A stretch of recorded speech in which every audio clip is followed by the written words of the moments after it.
اس وقت اسحاق ترک بیروت میں تھا۔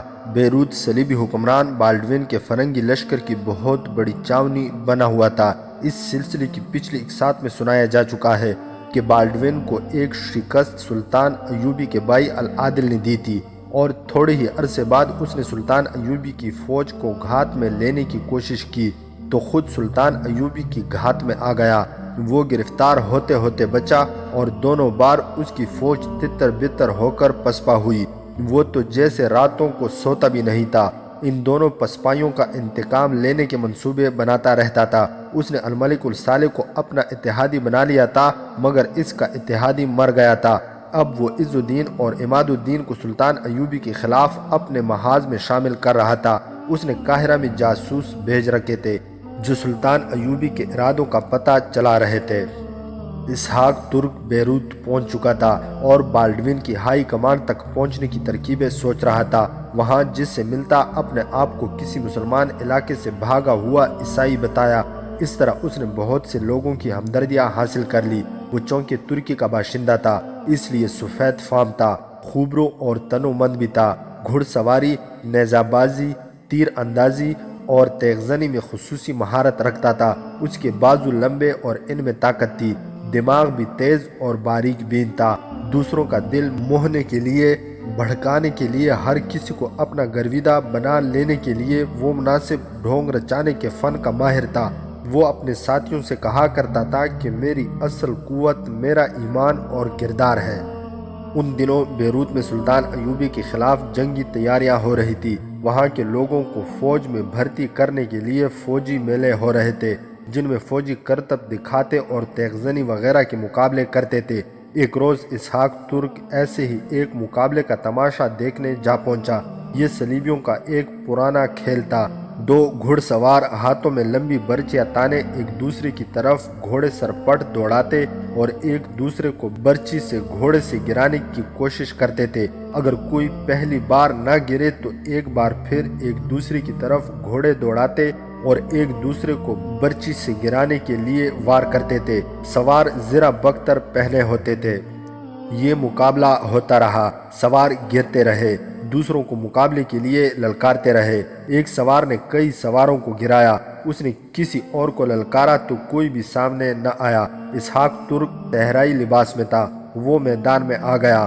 مقابلہ کرنے والے سوار فوجی تھے اور زرہ پوش۔ اسحاق کو عام لباس میں میدان میں اترتے دیکھ کر تماشائیوں نے کہکا لگایا۔ وہاں صلیبی جرنیل اور دیگر کمانڈر وغیرہ بھی تھے، وہ بھی خوب ہنسے۔ جس گھڑ سوار نے سب کو للکارا تھا، وہ گھوڑے پر سوار میدان میں گھوڑے کو ادھر ادھر بھگا رہا تھا۔ وہ صلیبی فوج کے ایک دستے کا کمانڈر تھا۔ اس نے عذرائے مذاق گھوڑے کا رخ اسحاق کی طرف کیا اور قریب آ کر بھرچی اسحاق کو ماری۔ اسحاق وار بچا گیا۔ تماشائیوں نے ایک اور کہکا لگایا۔ پھر شور اٹھا، پاگل پاگل، یہ کوئی پاگل ہے، اس سے جان سے مار ڈالو۔ گھڑ سوار کمانڈر نے گھوڑا پیچھے کو موڑا۔ اس کے ساتھی کمانڈروں میں سے کسی نے اس سے کہا، اب کہ اسے برچی میں اڑس کر ساتھ لے جاؤ، زندہ نہ رہے۔ کسی اور نے چلا کر کہا، یہ تمہاری توہین ہے، ایک پاگل دیہاتی نے تمہیں للکارا ہے۔ گھڑ سوار نے ایڑ لگائی۔ اسحاق نہتا تھا۔ گھوڑے کو اپنی طرف آتے دیکھ کر اس نے چوغا اتار پھینکا اور برچی کا وار بچانے کے لیے تیار ہو گیا۔ گھڑ سوار ذرا سا جھکا، برچی ہاتھ میں تولی، قریب آ کر اس نے اسحاق پر وار کیا۔ اسحاق کچھ دور تک گھوڑے کے ساتھ اس طرح دوڑتا گیا جیسے برچھی اس کے جسم میں اتر گئی ہو اور اس کے ساتھ گھسیٹتا جا رہا ہو۔ تماشائیوں نے داد تحسین کا شور بپا کر دیا، لیکن یہ دیکھ کر سب پر سناٹا طاری ہو گیا کہ اسحاق ترک دوڑتے دوڑتے سوار کے پیچھے گھوڑے پر سوار ہو گیا تھا۔ برچی کو اس نے پکڑ رکھا تھا، سوار نے بھی برچی کو پکڑ رکھا تھا۔ اس نے گھوڑے کو گھمایا، گھوڑا ایک چکر میں دوڑنے لگا۔ اسحاق اس سے برچی چھیننے کی کوشش کر رہا تھا۔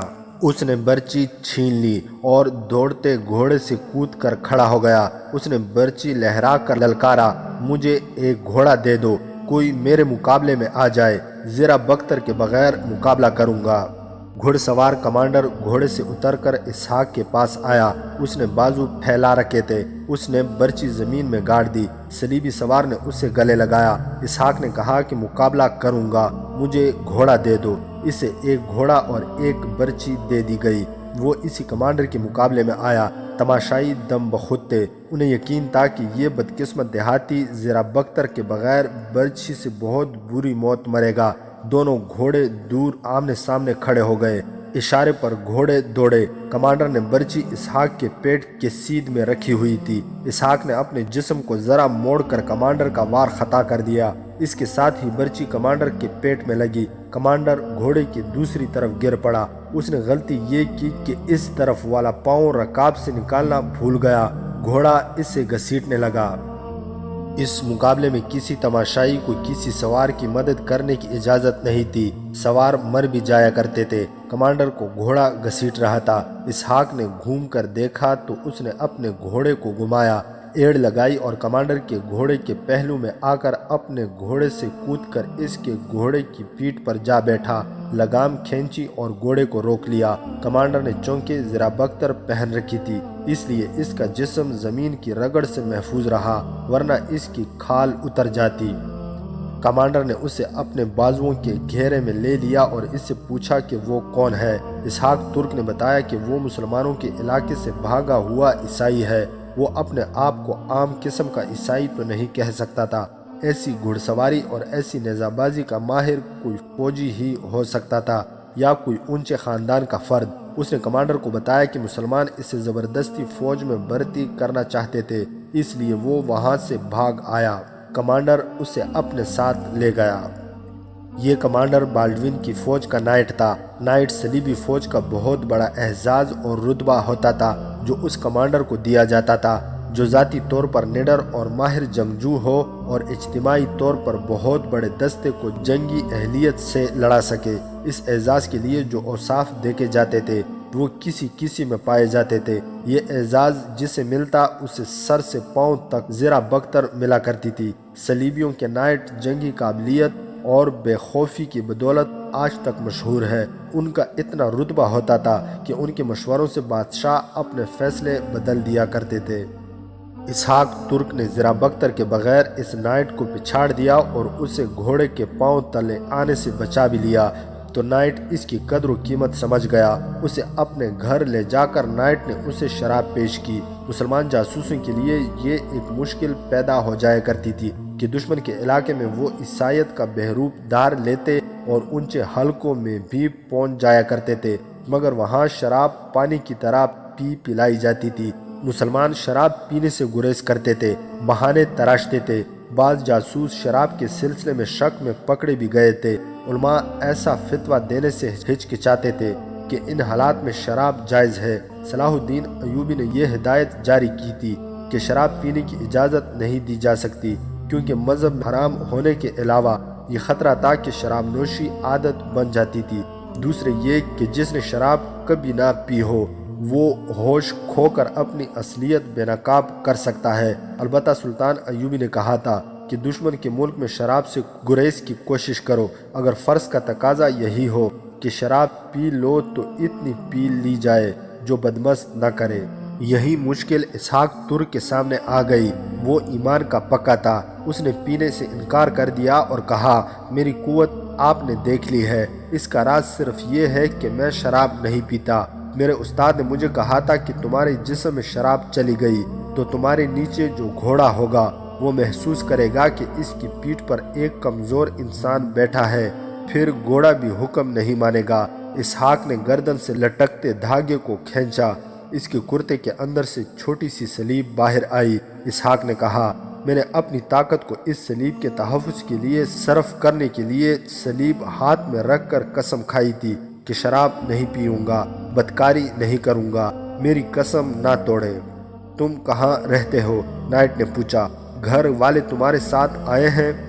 نہیں، اسحاق نے جواب دیا، میں گھر والوں سے یہ کہہ کر بھاگا تھا کہ اپنے کسی علاقے میں کوئی تسلی بخش ٹھکانہ بن گیا تو انہیں یہاں لے آؤں گا۔ تمہارا ٹھکانہ بن گیا ہے، نائٹ نے کہا۔ میں تمہیں اپنی باقاعدہ فوج میں نہیں لے رہا، تم میرے ذاتی محافظ ہوگے۔ ہر کمانڈر کے ساتھ 2-4 محافظ ہوتے ہیں، لیکن میں تم جیسے اوصاف کے آدمیوں کا قدردان ہوں۔ میری پسند کا صرف ایک محافظ میرے پاس ہے، تم دوسرے ہوگے، تمہاری رہائش کا انتظام کر دیا جائے گا۔ وہ زمانہ جنگجوؤں کا تھا۔ اسحاق جیسے طاقتور اور دلیر آدمیوں کی خوب قدر ہوتی تھی۔ نائٹ نے اس کی رہائش کا انتظام کر دیا، اس کے لیے عربی گھوڑے اور دیگر سامان کا بندوبست کیا اور اسحاق کی تنخواہ مقرر کر دی۔ اسحاق ترک کو خدا نے دماغی صلاحیت بڑی فیاضی سے عطا کی تھی۔ انہیں بروئے کار لاتے ہوئے وہ 2 دنوں میں اس صلیبی نائٹ کا معتمد بن گیا۔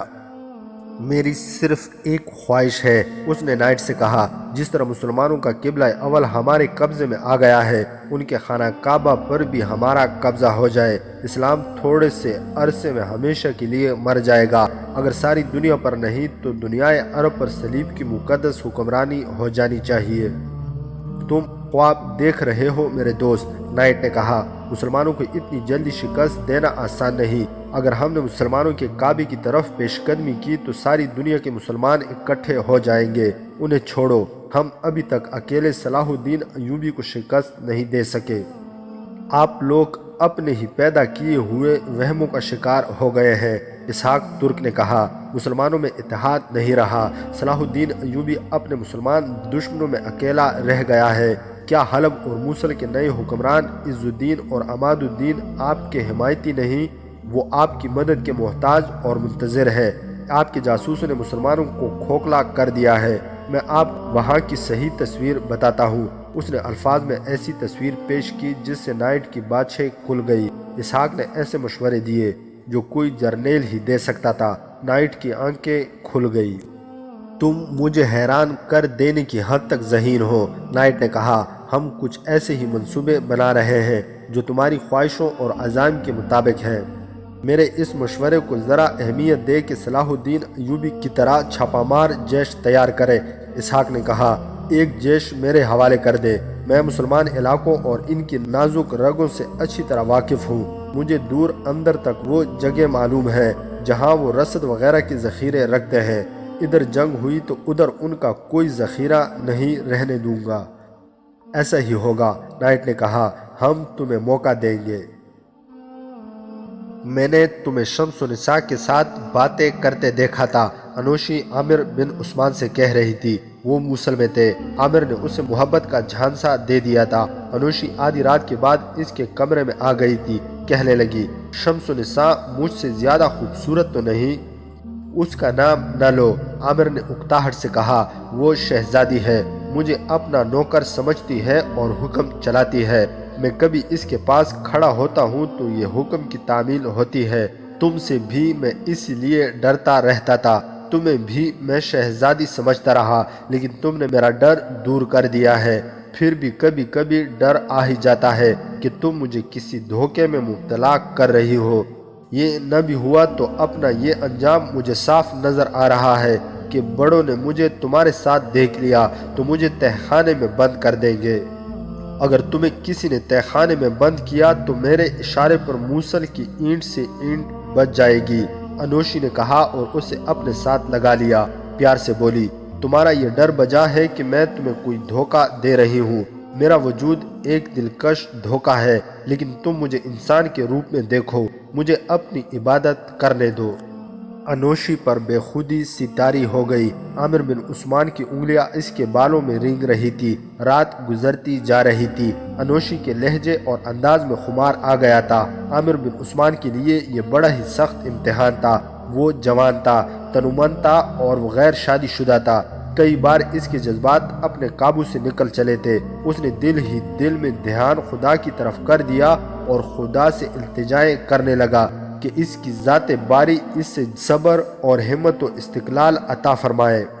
رات تھوڑی سی رہ گئی تھی جب انوشی اس کے کمرے سے نکلی۔ پھر ایسی 3-4 راتیں آئی۔ انوشی اس کے وجود میں جذب ہو چکی تھی۔ اس نے دیکھ لیا تھا کہ عامر حیوان نہیں انسان ہے، مگر عامر کی ذات میں جو زلزلے بپا ہو رہے تھے ان سے انوشی واقف نہیں تھی۔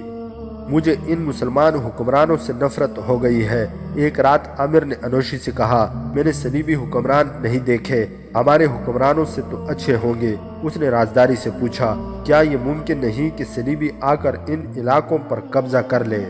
انوشی بہت ہی چالاک لڑکی تھی، بچپن سے استادوں کے ہاتھوں میں کھیلتی رہی۔ اس کا حسن قلعوں کی دیواریں توڑ دیتا تھا۔ جابر حکمرانوں کو وہ اپنا غلام بنا لیا کرتی تھی، مگر وہ انسانی فطرت کی کمزوریوں اور فطری تقاضوں اور مطالبوں سے آزاد نہیں تھی۔ کوئی بھی انسان خواہ وہ اوصاف اور عادات کے لحاظ سے درندہ ہی کیوں نہ بن جائے، اس فطرت کی زنجیر سے آزاد نہیں ہو سکتا جو خدا نے بنائی ہے۔ انوشی اپنی تشنگی عامر بن عثمان کو بتا چکی تھی۔ یہ اس کی دکھتی رگ تھی جو اس نے عامر کے ہاتھ میں دے دی تھی۔ سچے پیار کی تشنگی اور عامر کے وجود نے اس کا زنگ مار دیا تھا۔ وہ شراب کے نشے کو جانتی تھی، محبت کے خمار سے واقف نہیں تھی۔ یہ خمار جب طاری ہوا تو عامر نے صلیبی حکمرانوں کے حق میں بات کر دی تو انوشی کی تمام تربیت بیکار ہو گئی۔ اس نے عامر کے ساتھ ایسی باتیں شروع کر دی جو جاسوس اور تخریب کار نہیں کیا کرتے۔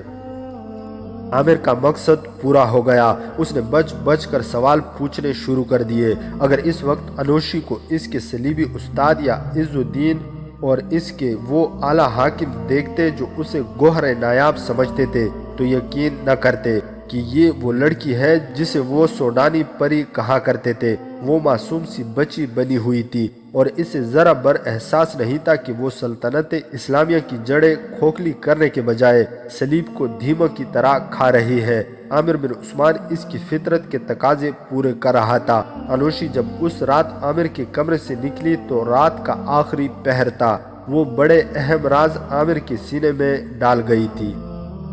بہت دن گزر گئے تھے۔ بیروت میں اسحاق ترک اپنے صلیبی نائٹ کا ذاتی محافظ ہی نہیں، اس کا ہمراز، دوست اور قابل اعتماد ساتھی بن چکا تھا۔ اس نے یہ بھی دیکھ لیا کہ بالڈوین کے فرنگی لشکر کے ایک بڑے دستے کا یہ کمانڈر صلیب کا اتنا خیر خواہ نہیں جتنا اپنی اس خواہش اور عزم کا غلام ہے کہ وہ اگلی جنگ میں بڑھ چڑھ کر کامیابی حاصل کرے اور بادشاہ بالڈوین سے عرب کا کوئی ٹکڑا انعام کے طور پر حاصل کر لے۔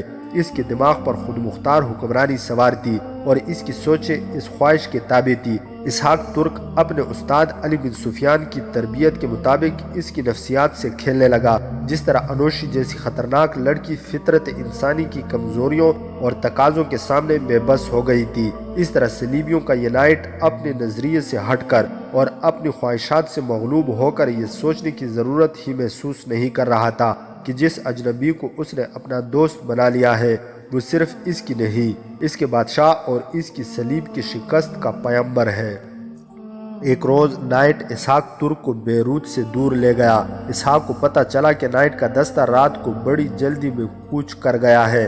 نائٹ اس دستے کو مختلف جگہوں پر تقسیم کرنے کے لیے لے جا رہا تھا۔ اسحاق محافظ کے طور پر اس کے ساتھ تھا۔ دستے تک پہنچے تو دیکھا کہ خیمے نہیں لگائے گئے تھے، اس میں گھڑ سوار بھی تھے اور پیادے بھی۔ نائٹ نے اپنے ماتحت کمانڈروں کو بلا کر مختلف جگہ بتائیں اور حکم دیا کہ ان جگہوں پر وہ خیمے گاڑ لیں اور تیاری کی حالت میں رہیں۔ اسحاق پاس کھڑا یہ احکام سن رہا تھا۔ ہو سکتا ہے تمہیں 1 مہینے تک تیاری کی حالت میں رہنا پڑے، نائٹ نے اپنے چھوٹے کمانڈروں سے کہا، لیکن اکتا نہ جانا، ہمیں کل قاہرہ سے آئے ہوئے ایک جاسوس نے اطلاع دی ہے کہ صلاح الدین ایوبی نے بیروت کو محاصرے میں لے کر اس شہر پر قبضہ کرنے کا فیصلہ کر لیا ہے۔ ہمیں توقع تھی کہ وہ اب بھی دمشق کی طرف سے آئے گا اور سب سے پہلے اپنے مسلمان عمرا کو، جن میں حلب، موصل اور ہرن کے عمرا خاص طور پر قابل ذکر ہیں، اپنے ساتھ ملائے گا۔ اس کے بعد وہ ہمیں للکارے گا، مگر اب یہ قابل اعتماد اطلاع ملی ہے کہ وہ سب سے پہلے ہمارے دل پر وار کرے گا اور اس کے بعد اپنے ان عمرا سے جنہیں ہم نے اپنا درپردہ دوست بنا رکھا ہے نپٹے گا۔ اگر ہمیں یہ اطلاع نہ ملتی تو ہم بیروت کے اندر اس کے محاصرے میں آ جاتے۔ تم میں سے بہت سے ایسے ہیں جنہیں یہ معلوم نہیں کہ صلاح الدین ایوبی محاصرے کا ماہر ہے۔ اس کے محاصرے میں آئی ہوئی فوج کے پاس صرف یہ چال رہ جاتی ہے کہ ہتھیار ڈال دے۔ صلیب کی برکت سے ہمیں پہلے ہی اشارہ مل گیا ہے۔ اسحاق سن رہا تھا۔ اس نے اپنے کپڑوں کے اندر پسینے کی نمی محسوس کی۔ اسے یہ سن کر غصہ آنے لگا کہ صلاح الدین ایوبی کے اندرونی حلقے میں بھی صلیبیوں کے جاسوس موجود ہیں جنہوں نے اتنی خطرناک اطلاع یہاں پہنچا دی ہے۔ اسے معلوم تھا کہ مسلمان ایمان فروشی پر فوراً اتر آتے ہیں۔ سلطان ایوبی کے ہمراز حلقے میں کوئی صلیبی تو نہیں جا سکتا۔ اب یہ ذمہ داری اسحاق ترک بڑی شدت سے محسوس کرنے لگا کہ وہ قاہرہ پہنچے اور علی بن سفیان کو بتائے کہ اگر سلطان نے واقعی بیروت پر فوج کشی کا فیصلہ کر لیا ہے تو سیدھا بیروت نہ جائے۔ اس اطلاع سے ہم یہ فائدہ اٹھا رہے ہیں کہ جس طرح ہمارا دستہ اس علاقے میں گھات کی صورت میں بھیجا گیا ہے، اس طرح چند اور دستے جن میں گھڑ سوار زیادہ ہیں بیروت کے ارد گرد اور دور دور بھیج دیے گئے ہیں۔ صلاح الدین ایوبی کا استقبال وہ دستے کریں گے جو بیروت میں تیار ہوں گے۔ وہ اس کی فوج کو یہ تاثر دے کر الجھائیں گے کہ اس نے بیروت کو اچانک آ دبوچا ہے۔ وہ جب محاصرے کو تنگ کر رہا ہوگا ہم عقب سے اس پر حملہ کر دیں گے، پھر بیروت کے اندر والی ہماری فوج اور ہمارے باہر والے دستوں میں آ کر ہمیشہ کے لیے پس جائے گا۔ جناب، ایک پرانی عمر کے کمانڈر نے کہا، یہ معلوم ہو چکا ہے کہ وہ کس طرف سے آئے گا؟ ابھی یہ معلوم نہیں ہو سکا، نائٹ نے جواب دیا۔ ممکن یہ نظر آتا ہے کہ وہ ہمارے علاقوں میں سے گزر کر آنے کا خطرہ مول لے گا۔ شاہ بالڈوین نے ہدایت جاری کی ہے کہ راستے میں اس کے ساتھ جھڑپ نہ کی جائے، اسے دور اندر تک اور بیروت تک آنے دیا جائے۔ یہاں ہم اس کی فوج کو رسد سے محروم کر کے ماریں گے۔ اور آپ کو تو یہ معلوم ہوگا کہ بیروت سمندر پر واقع ہے۔ اسی کمانڈر نے کہا، وہ اپنی بحری قوت بھی استعمال کر سکتا ہے۔ وہ بحری قوت استعمال کرے گا، نائٹ نے کہا۔ اس کی بہت سی فوج بحری جہازوں سے آ رہی ہے، ہم نے اس کا بھی انتظام کر لیا ہے۔ ہم سمندر میں اس کا مقابلہ نہیں کریں گے، اس کی فوج کو اترنے کا موقع دیں گے۔ اس طرح ہم اس کے جہازوں کو تباہ کرنے یا انہیں بھاگنے کا موقع دینے کے بجائے جہازوں پر قبضہ کر لیں گے۔ میرے دوستو، تم جانتے ہو کہ فوج کو راز کی ایسی باتیں نہیں بتائی جاتی، کیونکہ جس طرح ہمارے جاسوس مسلمان علاقوں میں موجود ہیں، اس طرح ہمارے علاقوں میں مسلمان جاسوس سرگرم ہیں۔ سپاہیوں کے منہ سے نکلی ہوئی بات صلاح الدین ایوبی کے کانوں تک پہنچ سکتی ہے، مگر بعض حالات میں اپنے کمانڈروں کو معلوم ہونا چاہیے کہ آنے والے حالات کیسے ہوں گے اور ان کا پس منظر کیا ہے۔ یہ احتیاط کریں کہ سپاہیوں کو پتہ نہ چلنے پائے کہ ہمیں صلاح الدین ایوبی کے متعلق کوئی اطلاع ملی ہے، ورنہ وہ اپنا فیصلہ بدل دے گا۔ کیا آپ کو مسلمان امراء کی نیت کا علم ہے؟ ایک اور کمانڈر نے پوچھا۔ ایسا نہ ہو کہ وہ ہم پر حملہ کر دیں۔ ان کی طرف سے ہمیں کوئی خطرہ نہیں، نائٹ نے کہا۔ حلب کا والی عز الدین موصل میں آ گیا ہے اور موصل کا امیر عماد الدین حلب چلا گیا ہے۔ یہ تبادلہ ہماری کارستانی سے ہوا ہے، وہاں کے حالات ہمارے قبضے میں ہیں۔ البتہ یہ توقع رکھی جا سکتی ہے کہ ان میں سے کوئی حکمران صلاح الدین ایوبی پر حملہ کر دے یا اسے رسد دینے سے انکار کر دے۔ بہرحال یہ یقین ہے کہ اپنے مسلمان امراء کی طرف سے صلاح الدین ایوبی کو تعاون نہیں ملے گا۔ رات کو اسحاق ترک نے نائٹ کے ساتھ سلطان ایوبی کے متوقع حملے اور بیروت کے محاصرے پر تبادلہ خیال اور خوشی کا اظہار کیا کہ اسے اپنی خواہش کی تکمیل کا موقع مل جائے گا۔ اس نے کچھ اور ضروری باتیں معلوم کر لی۔ اس کے سامنے اب یہ مسئلہ تھا کہ وہاں سے نکلے اور قاہرہ پہنچے۔ وہ آسانی سے فرار ہو سکتا تھا، لیکن اس نے سوچ لیا تھا کہ غائب ہو جانے سے نائٹ کو شک ہو جائے گا کہ یہ جاسوس تھا جو سب کچھ دیکھ کر چلا ہے، لہٰذا وہ اپنی اسکیم میں رد و بدل کر لیں گے۔ وہ نائٹ کو بتا کر جانے کی سوچنے لگا۔ اسے ایک بہانہ مل گیا جو یہ تھا کہ وہ اپنے گھر کے تمام افراد کو مسلمان علاقے میں چھوڑ آیا ہے۔ اب چونکہ اس کا ٹھکانہ بن گیا ہے، اس لیے وہ انہیں وہاں سے نکالنا چاہتا ہے، ورنہ مسلمان انہیں پریشان کریں گے۔ یہ بہانہ پیش کر کے اس نے نائٹ سے کہا، ایک آدھ مہینے بعد جب ہم جنگ میں الجھ جائیں گے، پھر نہ جانے کب فرصت ملے، انہیں ابھی لے آؤں تو بہتر ہے۔ یہ بھی ممکن ہے کہ میں جنگ میں مارا جاؤں، مرنے سے پہلے انہیں یہاں لانا چاہتا ہوں تاکہ میرے بعد میری بہنیں مسلمانوں کے ہاتھوں خراب نہ ہوتی پھریں۔ بہانہ معقول تھا۔ نائٹ نے اسے جو گھوڑا دے رکھا تھا وہی اس کے پاس رہنے دیا اور کہا، ابھی روانہ ہو جاؤ اور جس قدر جلدی آ سکو واپس آؤ۔ اسحاق ترک اس صلیبی نائٹ سے زیادہ جلدی میں تھا، اسے بہت جلدی قاہرہ پہنچنا تھا، لیکن اس سے پہلے حلب اور موصل جانا ضروری تھا، کیونکہ اس کے کانوں میں وہاں کے حکمرانوں اور امراء کے متعلق کچھ باتیں پڑی تھی۔ اس سے یہ پتہ نہیں چل سکا تھا کہ سلطان ایوبی جب ان علاقوں میں فوج لائے گا تو موصل کے حکمران اور سالاروں کا رویہ کیا ہوگا۔ اسے معلوم تھا کہ حلب میں اس کے ساتھی جاسوس کون کون ہے اور وہ کہاں مل سکتے ہیں، مگر نائٹ کی زبان سے اس نے سنا تھا کہ عز الدین موصل اور عماد الدین حلب چلا گیا ہے۔ اس کا مطلب یہ ہو سکتا تھا کہ رضی خاتون بھی موصل میں ہوگی، اور اگر وہ موصل میں ہے تو اس کی خادمہ بھی ساتھ ہوگی۔ محل کے اندر کی دنیا سے رابطہ اس خادمہ کے ذریعے ہو سکتا تھا۔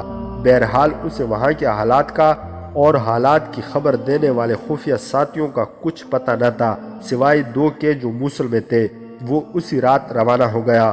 گھوڑا اچھا تھا، اسحاق ماہر سوار تھا، مہینوں کی مسافت دنوں میں طے کرنے کا اس سے تجربہ تھا۔ وہ فاصلہ طے کرتا اور خدا سے یہی دعائیں مانگتا جا رہا تھا کہ اس کے قاہرہ پہنچنے سے پہلے سلطان ایوبی کوچ نہ کر چکا ہو۔ گھوڑا دوڑ سے تھک گیا تو اسحاق نے اسے روکا نہیں۔ گھوڑا اپنی سہولت کی چال آہستہ آہستہ چلتا گیا۔ اسحاق نے آگے جھک کر پیٹ زین کے ساتھ لگا لیا اور چلتے گھوڑے پر سو گیا۔ سحر کی تاریکی میں اس کی آنکھ کھلی۔ اس نے گھبرا کر آسمان کی طرف دیکھا۔ اس کی رہنمائی کرنے والا ستارہ چمک رہا تھا۔ گھوڑا صحیح سمت جا رہا تھا۔ صبح کی روشنی میں ایک جگہ گھوڑے کو پانی پلایا اور کچھ کھلا کر اس نے خود بھی ذرا آرام کیا۔ گھوڑے کو بھی آرام دیا اور چل پڑا۔ یہ دن بھی گزر گیا، رات آئی اور گزر گئی۔ صلیبی نائٹ کے دیے ہوئے عربی گھوڑے نے اسحاق کا خوب ساتھ دیا۔ سورج غروب ہونے میں ابھی بہت دیر تھی جب اسے موصل کے میناروں کے کلس نظر آنے لگے۔ اسحاق ترک ان سے اچھی طرح واقف تھا اور اسے اپنے دو ساتھی جاسوسوں کے ٹھکانوں کا بھی علم تھا۔ اسے معلوم نہیں تھا کہ وہ اس سے کچھ بتا سکیں گے یا حلب کا راستہ دکھا دیں گے۔ عز الدین کو اطمینان ہو گیا کہ رضی خاتون اس کی زوجیت میں خوش ہے اور اب وہ اس کے کاموں کے متعلق کوئی باز پرس نہیں کرتی اور نہ کچھ پوچھتی ہے۔ رضی خاتون نے اس سے یہ بھی نہیں پوچھا تھا کہ اس نے عماد الدین کے ساتھ عمارتوں کا تبادلہ کیوں کر لیا ہے۔ رضی خاتون نے جس مقصد کے لیے عز الدین کے ساتھ شادی کی تھی وہ تو پورا نہ ہو سکا، تاہم وہ اس پہلو کو دیکھ کر مطمئن ہو گئی کہ وہ اس پر اسرار دنیا کے اندر آ گئی ہے اور سلطان ایوبی نے یہاں جاسوسی کا جو جال بچھا رکھا ہے اس سے وہ اور مضبوط اور کارآمد بنا رہی ہے۔ شمس النساء کو اس نے تربیت دے لی تھی اور اس کی یہ بیٹی لڑکپن کے کھلنڈرے جذبات سے نکل کر مجاہدہ بن گئی تھی۔ اس لڑکی نے عز الدین کے ذاتی محافظ عامر بن عثمان کو مخبر اور جاسوس بنا دیا تھا۔ اس کے لیے اس نے یہ قربانی دی تھی کہ اسے ایسی چالاک لڑکی کے حوالے کر دیا تھا جو عامر کو اس سے ہمیشہ کے لیے چھین سکتی تھی۔ عامر بن عثمان نے انوشی کے سینے سے جتنے راز نکالے تھے وہ شمس النساء کے ذریعے رضی خاتون تک پہنچا دیے۔ وہ سب نہایت اہم راز تھے جو قاہرہ تک پہنچانے تھے۔ حلب سے سلطان ایوبی کے جو جاسوس آئے تھے ان کے کماندار سے پوچھا گیا تھا کہ قاہرہ جانے والا کوئی آدمی تیار کرو۔ اس نے کہا کہ اسحاق ترک بیروت سے آ جائے گا، وہاں کی جب تک خبر نہیں ملے گی قاہرہ کے لیے اطلاع نامکمل رہے گی۔ علی بن سفیان سے سلطان ایوبی بار بار کہہ رہا تھا کہ صلیبیوں کے آئندہ اقدام کے متعلق معلومات حاصل کرو۔ انوشی نے عامر بن عثمان کو جو باتیں بتائی تھی وہ غلط نہیں ہو سکتی تھی۔ وہ عز الدین اور اس کے خصوصی مشیروں پر اتنی غالب آئی ہوئی تھی کہ وہ اس لڑکی کی موجودگی میں انتہائی نازک باتیں کرتے رہتے تھے۔ ان لوگوں کے ساتھ اس سے کوئی دلچسپی نہیں تھی، انہیں وہ قابل نفرت انسان سمجھتی تھی۔ وہ تو اپنا فرض ادا کر رہی تھی۔ اسے ابھی یہ معلوم نہیں ہوا تھا کہ جس عامر کو وہ دل و جان سے چاہتی ہے وہ اپنا فرض ادا کر رہا ہے۔ عامر کا انداز ایسا تھا جیسے وہ اپنی دلچسپی کی خاطر ایسی باتیں پوچھ رہا ہو۔ عز الدین نے رضی خاتون کی سیر کے لیے بگی وقف کر رکھی تھی۔ ایک شام رضی خاتون شمس النساء کے ساتھ باہر نکل گئی۔ شہر کے قریب ہی سبزہ زار تھا جس میں ایک چشمہ بھی تھا۔ یہ جگہ اتنی خوبصورت تھی کہ صرف شاہی خاندان کے لیے وقف کر دی گئی تھی۔ رضی خاتون کے ساتھ اس کی خادمہ بھی تھی۔ اور محافظ کے طور پر عامر بن عثمان بھی ساتھ تھا۔ عز الدین کو عامر پر بھروسہ تھا اور اس نے عامر کو حکم دے رکھا تھا کہ رضی خاتون جب بھی سیر کے لیے باہر جائے تو عامر ساتھ ہو۔ اس جگہ پہنچ کر بگی کو دور کھڑا کر دیا گیا۔ رضی خاتون اور شمس النساء چشمے کی طرف چلی گئی۔ عامر بن عثمان بھی ساتھ رہا۔ یہ صرف سیر نہیں تھی بلکہ سیر کے بہانے عامر سے معلوم کرنا تھا کہ اسے اور کیا کچھ معلوم ہوا ہے۔ اس وقت اسحاق ترک موصل میں اپنے ایک ساتھی کے پاس پہنچ چکا تھا اور یہ ساتھی اسے بتا رہا تھا کہ رضی خاتون بھی ان کے گروہ میں شامل ہو گئی ہے بلکہ سرپرستی کر رہی ہے۔ ان دونوں کے درمیان کچھ باتیں ہوئی تو ان کا ایک اور ساتھی آ گیا۔ اس نے اسحاق کو بتایا کہ رضی خاتون کی خادمہ اس وقت چشمے پر گئی ہے، بہتر ہے اسحاق اسے وہاں ملے۔ اسحاق نے اپنے ان ساتھیوں کو بتا دیا تھا کہ وہ بہت جلدی میں ہے اور کام کی کوئی بات معلوم ہو سکے تو وہ رات رکنے کے بجائے فوراً قاہرہ کو روانہ ہو جائے۔ اس لیے اسے بتایا گیا کہ خادمہ چشمے پر ملے گی۔ اس آدمی نے رضی خاتون کی سواری ادھر جاتے دیکھی تھی۔ اسحاق کو یہ تو بتا ہی دیا گیا تھا کہ رضی خاتون بھی ان کے ساتھ ہے، لہٰذا یہ امید رکھی ہے کہ اس کے ساتھ بھی ملاقات ہو جائے۔ عامر بن عثمان چشمے کے کنارے رضی خاتون اور شمس النساء کو بتا رہا تھا کہ انوشی کی بتائی ہوئی باتوں کے مطابق یہ یقین ہو گیا ہے کہ صلیبیوں کے خلاف جنگ کی صورت میں عز الدین سلطان ایوبی کو دوستی کے دھوکے میں رکھے گا۔ اگر سلطان رسد مانگے گا تو رسد بروقت پوری نہیں بھیجے گا۔ اگر سلطان نے فوج مانگی تو یہ بہانہ پیش کیا جائے گا کہ اس کے تعلقات عماد الدین کے ساتھ اچھے نہیں رہے اور عماد الدین موصل پر حملے کے لیے آرمینیوں کے ساتھ ساز باز کر رہا ہے، اس لیے فوج قلعے میں موجود رہنی چاہیے۔ عامر نے بتایا کہ عماد الدین کا رویہ بھی ایسا ہی ہوگا۔ ان حالات سے سلطان ایوبی کا باخبر ہونا ضروری تھا کیونکہ وہ ان دونوں کو اپنا اتحادی سمجھتا تھا۔ خادمہ ادھر ادھر ٹہل رہی تھی، اسے کسی کے گانے کی آواز سنائی دی، ریگزاروں کے راہی راہوں کے بھٹکے ستاروں کو دیکھے۔ سیرگاہ کے قریب سے کوئی گاتا ہوا گزر رہا تھا۔ خادمہ کے کان کھڑے ہو گئے۔ یہ جاسوسوں کے اس گروہ کے خفیہ الفاظ تھے جو ایک دوسرے سے ملاقات کے لیے ترنم میں اس طرح استعمال کیا کرتے تھے۔ خادمہ یہ ترانہ سن کر آگے چلی گئی۔ اس نے اسحاق ترک کو پہچان لیا، اسے روکا۔ اسحاق نے اس سے کہا کہ وقت نہیں ہے۔ خادمہ نے کہا کہ اس طرح ٹھہلتے رہو اور وہ رضی خاتون کے پاس چلی گئی۔ سورج غروب ہو چکا تھا، سیرگاہ پر تاریکی چھا رہی تھی۔ اسحاق ترک ایک ایسی جگہ رضی خاتون، شمس النساء اور عامر بن عثمان کے ساتھ بیٹھا تھا جہاں انہیں کوئی نہیں دیکھ سکتا تھا۔ رضی خاتون اسے حلب اور موصل کے تمام اسرار اور دھوکے بتا چکی تھی۔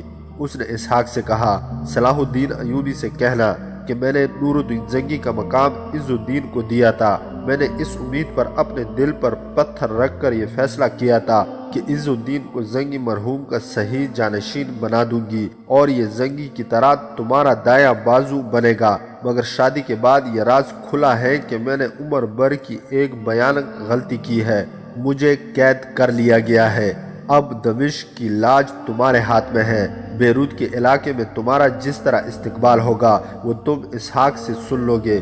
تم ہی فیصلہ کر سکتے ہو کہ ان حالات میں جبکہ بیروت کو محاصرے میں لینے کا تمہارا منصوبہ پہلے ہی بیروت پہنچ گیا ہے، تم بیروت ہی جاؤ گے یا اپنا منصوبہ بدل دو گے؟ اس سوال کا جواب علی بن سفیان دے سکتا ہے کہ یہ راز بیروت کس نے پہنچایا۔ ہماری قوم میں ایمان کا نیلام عام ہو گیا ہے۔ عرب کے عمراء کی عیاشیوں کا یہی عالم رہا تو وہ قبلہ اول کی طرح خانہ کعبہ بھی بیچ کھائیں گے۔ عیاشی اور حکمرانی مل کر ملکوں کو ٹکڑوں میں کاٹتی اور قوم کا نام و نشان مٹا دیتی ہے۔ عز الدین اور عماد الدین پر بھی بھروسہ نہ کرنا، یہ تمہیں مدد نہیں مدد کا دھوکہ دیں گے۔ بیروت کے بجائے حلب اور موصل کو محاصرے میں لے کر ان ایمان فروش حکمرانوں سے ہتھیار ڈلوا لو اور یہ اہم علاقے اپنی عمل داری میں لے لو تو یہ اسلام کی بہت بڑی خدمت ہوگی۔ اپنے آباء و اجداد کی تاریخ پر ایک نظر ڈالو۔ ہمارے بادشاہوں نے ہمیشہ ملکوں کے سودے کیے ہیں اور ان سودوں پر اسلام کے سپاہی نے لکیر پھیر دی ہے اور قوم کی لاج رکھی ہے۔ دشمن کو صرف سپاہی دیکھتا ہے اور دشمن کے ہاتھوں صرف سپاہی کٹتا اور مرتا ہے، اس لیے وطن اور قوم کی قدر و قیمت صرف سپاہی جانتا ہے۔ جب یہ عیاش حکمران دشمن کی بھیجی ہوئی شراب، حسین لڑکیوں اور دولت کے نشے میں بدمست پڑے ہوتے ہیں، اس وقت اللہ کے سپاہی ریگزاروں، کوہستانوں اور سمندروں میں کٹ رہے ہوتے ہیں۔ صلاح الدین ایوبی: تمہاری عمر بھی صحراؤں میں لڑتے گزر رہی ہے۔ میرا پہلا خاوند بھی ساری عمر دین کے دشمن سے لڑتا رہا، مگر جب تم ایمان فروش حکمرانوں کے خلاف اٹھتے ہو تو وہ تمہیں اپنی قوم کا قاتل اور غدار کہتے ہیں۔ ان فتووں کی پرواہ نہ کرو، یہ سب صلیبی اور یہودیوں کے فتوے ہیں جو ہمارے اپنے بھائی تمہارے خلاف داغ رہے ہیں۔ آؤ، طوفان کی طرح آؤ، خدا تمہارے ساتھ ہے۔ میں تمہارے لیے زمین ہموار کر رہی ہوں، یہاں کا بچہ بچہ تمہارے ساتھ ہوگا۔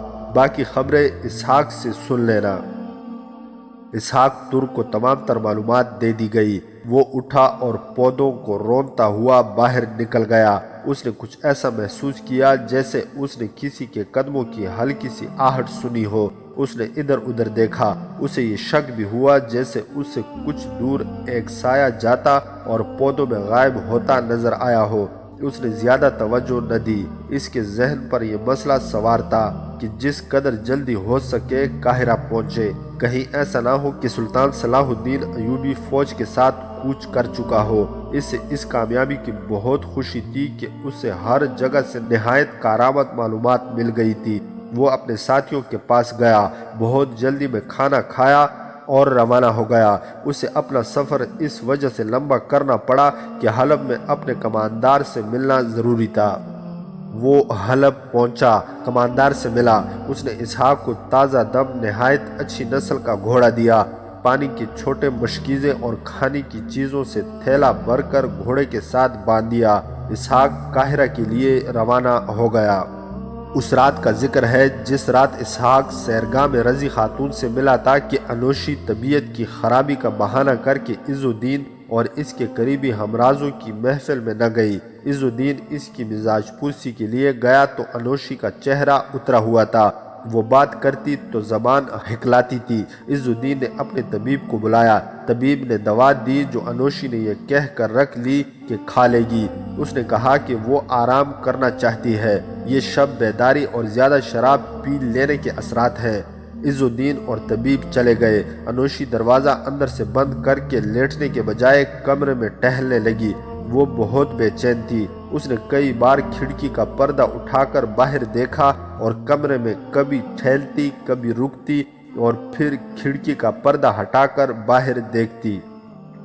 اس نے اپنے زیورات والا خوشنما بکس کھولا، اس میں سے ایک انگوٹھی نکالی۔ اس کے نگینے والی جگہ ڈبیا کی شکل کی تھی، خوشنما اور وزنی انگوٹھی تھی۔ اس نے اس پر جڑی ہوئی چھوٹی سی ڈبیا کو جو انگوٹھی کا حصہ تھی کھولا۔ اس میں سفید سفوف بھرا ہوا تھا۔ اس نے سفوف کو ذرا سی دیر دیکھا اور ڈبیا بند کر کے انگوٹھی اپنی انگلی میں ڈال لی۔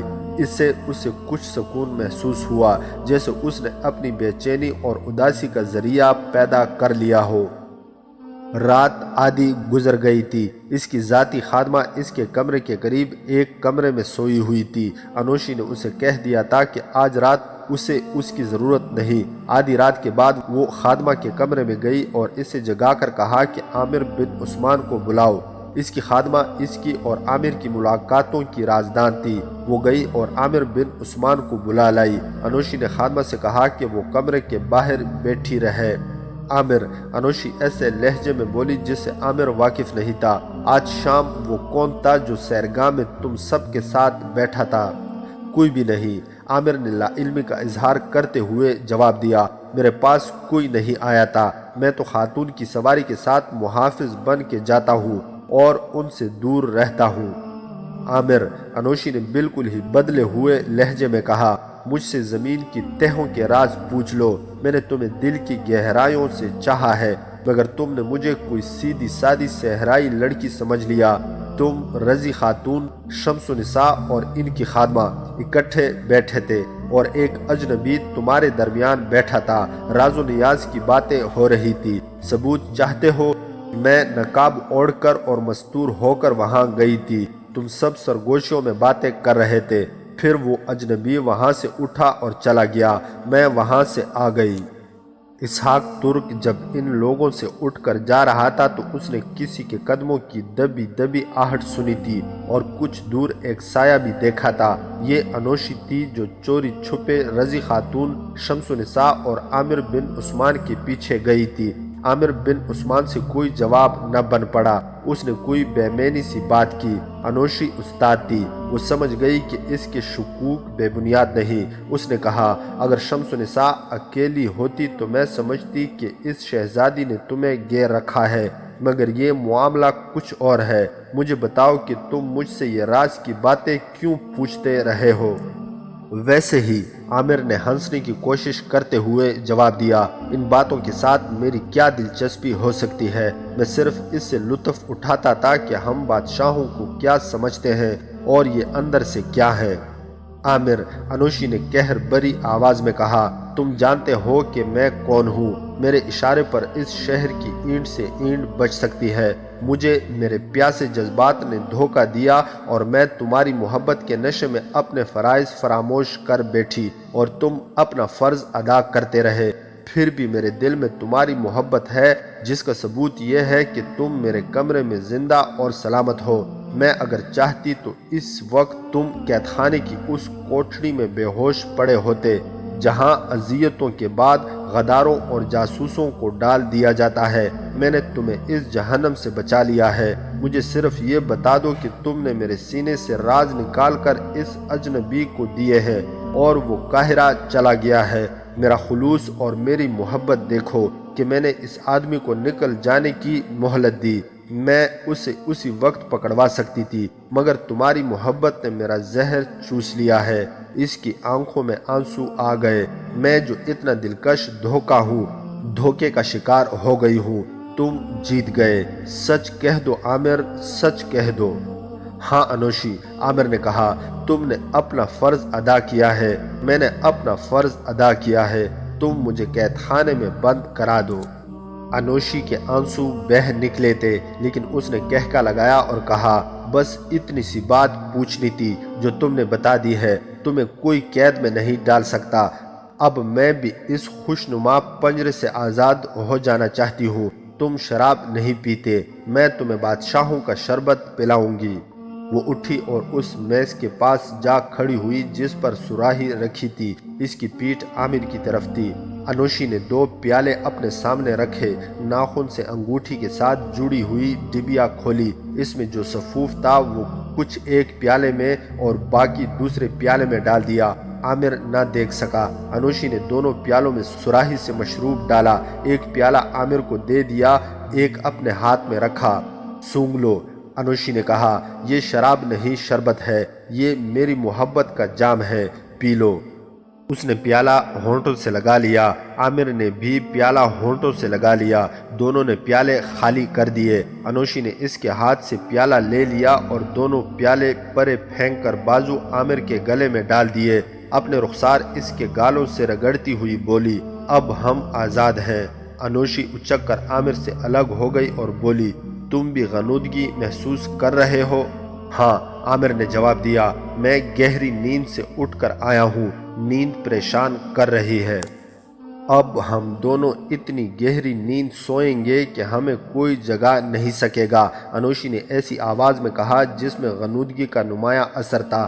کہنے لگی، میں تم سے زیادہ تھکی ہوئی ہوں، گناہوں نے تھکا دیا ہے۔ اس کا سر ڈولنے لگا۔ اس نے سنبھل کر کہا، زیادہ باتوں کا وقت نہیں عامر، تم میری پہلی اور آخری محبت ہو۔